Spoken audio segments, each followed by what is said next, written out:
আজকে আমরা সজনাখালি থেকে বেরোচ্ছি, আমাদের বোট রাইডে যাচ্ছি। আর আমাদের বেরোতে কিছুটা লেট হয়ে গেল আজকে।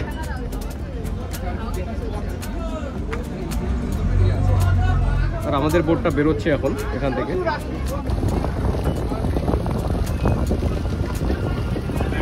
লার্জেস্ট ম্যানগ্রোভ ফরেস্ট, ওয়ার্ল্ডের মধ্যে সব থেকে বৃহত্তম ম্যানগ্রোভ ফরেস্ট কিন্তু সুন্দরবন। সেই জায়গাটা আপনারা ঘুরছেন, প্লাস এটা একটা heritage place, 1978 declare UNESCO world heritage site place. এর মধ্যে অন্যতম বা ইউনিক বলা যেতে পারে সুন্দরবনকে একটাই কারণ সুন্দরবন হলো only for mangrove tiger land in the world. তার মধ্যে আপনারা ছিলেন সজনেখালি, এটা কিন্তু একটা ফরেস্ট ক্যাম্প বা ওয়াচ টাওয়ার। আর এখানে দেখার মধ্যে সজনেখালি থেকে একটা টার্টল পন্ড আছে, ওখানে ক্রোকোডাইল পন্ড আছে, ওয়াচ টাওয়ার আছে।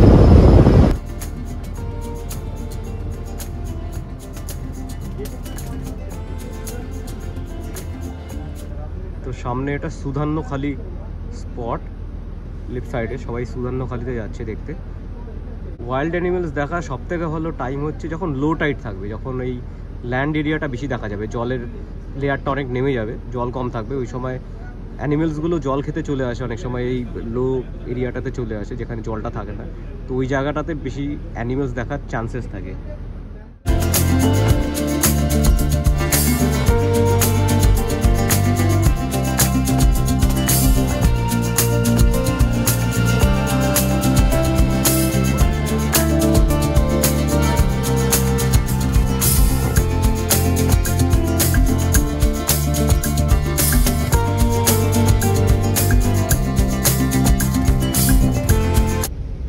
यहाँ पे एक पाम ट्री है, डेड ट्री का सेम देख रहे हैं, this called tiger palm. Because ये पत्ता का जो ये कलर होता है रॉयल बंगाल टाइगर का स्टेम्स भी सेम होता है, इसलिए ये सेम कलर है। रॉयल बंगाल टाइगर का आइडियल प्लेस है। আমরা সকালবেলা সজনেখালি টুরিস্ট লজ থেকে বেরোলাম। যেখানে আছি সজনেখালি টুরিস্ট লজ ইটসেলফ একটা টুরিস্ট স্পট।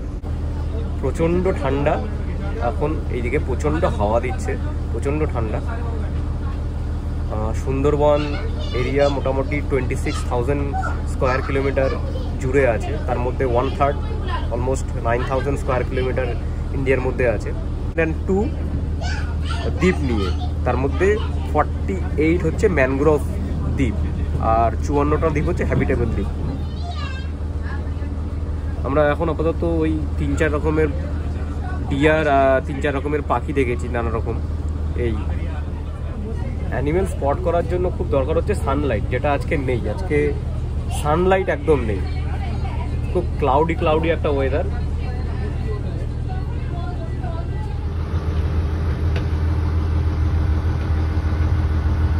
তো এই হচ্ছে ওয়েস্ট বেঙ্গল ট্যুরিজম ডিপার্টমেন্টের লঞ্চ।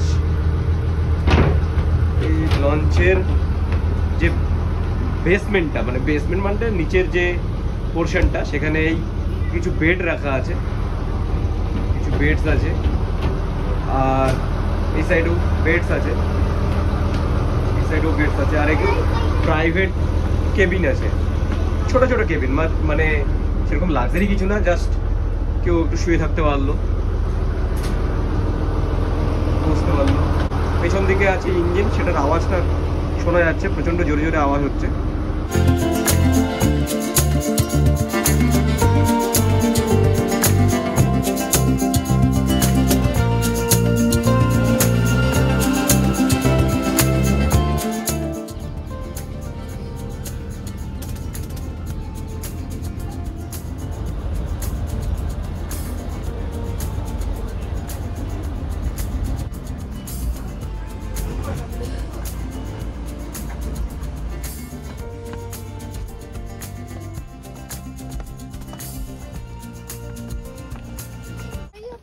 এই দেখো একটা হরিণ এখানে খাবারের খোঁজে চলে এসছে।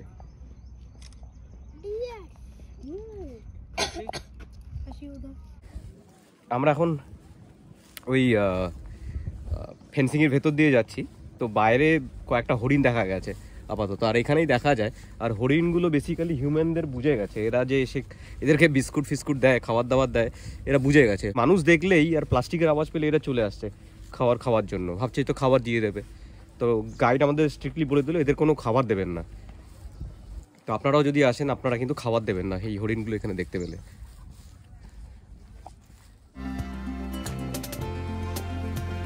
বসার জায়গা আছে, কেউ বসে থাকতে পারে। দেখুন কিরকম ভিড়। এই আমাদের বোট ছেড়ে দিল। কি দেখাবেন? কুমির কুমির কুমির।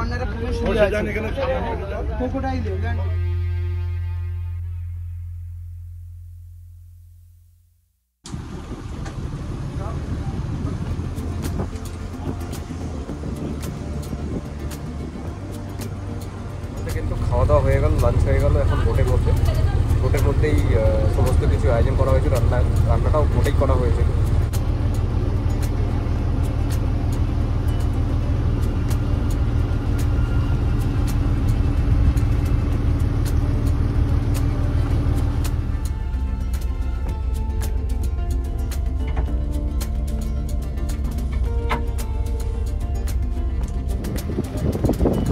আমাদের গাইড যেটা বললো সেটা হচ্ছে এই জঙ্গলটাই কিন্তু বাঘের জন্য একদম আদর্শ, এই পাম গাছের জঙ্গলটা।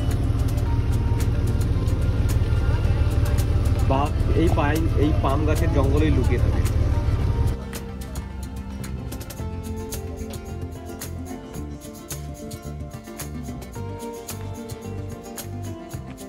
আমরা চলে আসলাম সুধান্যখালী ওয়াচ টাওয়ারে।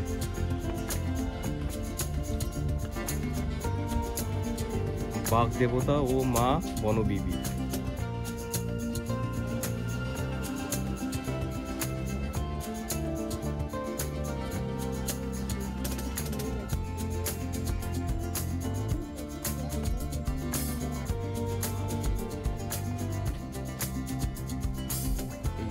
গেওয়া গাছ, যেটা আমরা পড়েছিলাম আমাদের ভূগোল বইয়ে। এটা হচ্ছে গড়ান আর এটা হচ্ছে গেওয়া, আর ওই দিকে আছে সুন্দরী গাছ।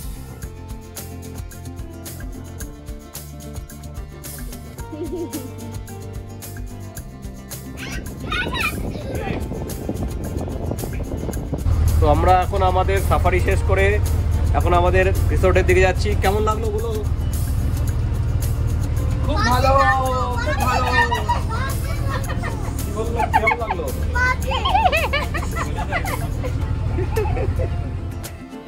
সুন্দরবনে তোলা কিছু ছবি তোমাদের সাথে শেয়ার করলাম। ভালো লাগলে লাইক করো।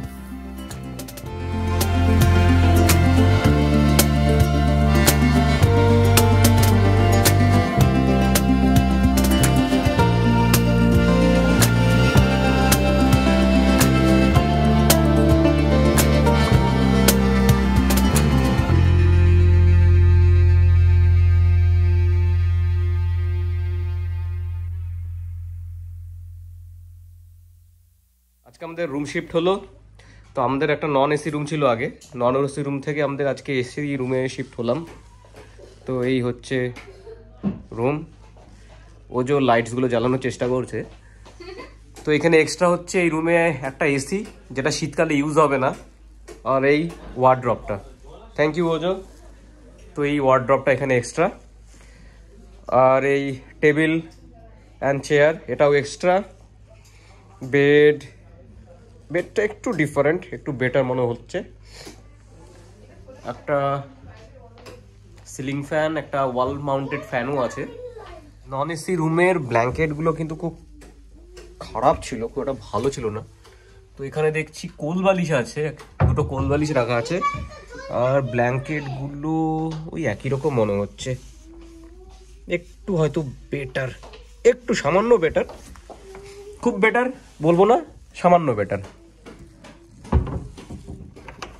বাথরুমে আগের দিন জল লিক করছিল বেসিন থেকে, আজকে এখনো বোঝা যাচ্ছে না কি হবে, দেখা যাক। আদারওয়াইজ এই শাওয়ার ইউজ করা যাবে না, শাওয়ারের অবস্থা খারাপ, ক্লিন নয় খুব একটা বাথরুমটা, মোটামুটি চলবে। তো আজকেও কিট দিয়েছে আমাদের।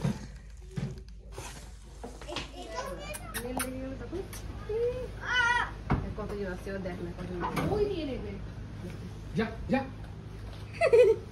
আরে দাদা ওরা না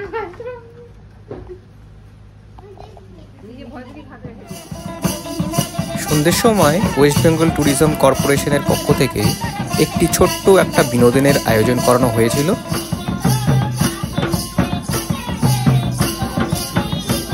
পুজো চলে গেছে নাচ করতে। এর পরের দিন হচ্ছে আমাদের ঘরে ফেরার পালা। ঘরে ফেরার পালা।